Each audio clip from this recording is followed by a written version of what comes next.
a huge majority of the business school teaching on the field of investment of passive portfolios of securities is not what we believe and not what Warren was taught years ago by Ben Graham. They're just little pockets of our attitude left. There's one at Stanford, Jack McDonald. Yeah, sure. And that's graduate school. It's graduate school. Yeah. And what's interesting about that is I think it's the most popular course in the whole Stanford Business School. They've got some kind of a bidding system. And yet I asked Jack how he felt, and he said he felt lonely.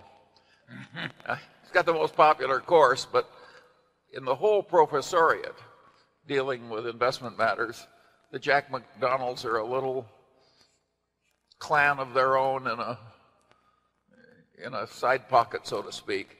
Now they're right, and they can take whatever consolation they get from that. But mostly, if you go to a business school, you will learn a lot of things we don't believe.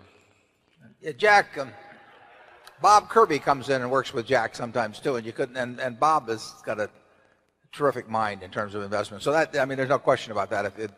It's not the easiest school in the world to get into, and it is at the graduate level. But there are these occasional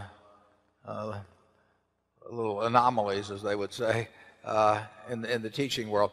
I mean, what you really want a course on investing to be is how to value a business. That's what the game is about. I mean, if you don't know how to value a business, you don't know how to value a stock. And if you look at what is being taught, I think you see very little of how to value a business. And the rest of it is playing around maybe with numbers or, Greek symbols or something of the sort. But it doesn't do you any good. I mean, in the end, you have to decide, whether you're going to value a business at $400 million or $600 million or $800 million, and then you compare that with the price. And that's what investing is. And I don't know any other kind of investing, basically to do. And that just isn't taught. And the reason it isn't taught is because there aren't teachers around, who know how to teach it. I mean, they don't know themselves. And since they don't know themselves, they teach something that says nobody knows anything, which is the efficient market theory. And if I didn't know how to do it, and if I ever teach physics, I'm going to come up with a theory that nobody knows anything, because it's the only way I can get through the day. But it's fascinating to me how the really great universities operate in this respect.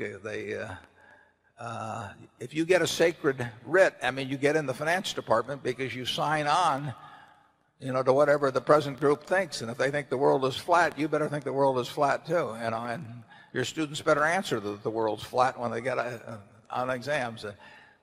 I would say investment finance teaching in this country is in general is kind of pathetic. Well, I think the business schools do a pretty good job when it comes to accounting, or personnel management, or there are a whole lot of subjects I think they do quite well with, but they miss one enormous opportunity.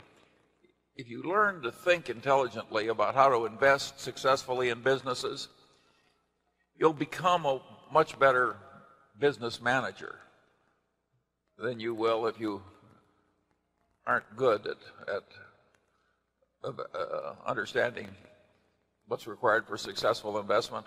So they're missing a huge opportunity to improve the management profession by doing such a lousy job in teaching investment. Yeah, see, Charlie and I see CEOs all the time who in a sense don't know how to think about the value of businesses they're acquiring, and then so they go out and hire investment bankers, and guess what? The investment banker tells them what to do. Tells them to do it because they get 20x if they do it and X if they don't do it. And guess how the advice comes out? So it's when a manager of a business feels helpless, which he won't say out loud, but inwardly feels helpless in the question of asset allocation, you've got a real problem. And they have not gone to business schools that have given them any real help, I think, in terms of learning how to think about valuation in businesses. And that's one of the reasons that we write and talk about it some, because there's a gap there.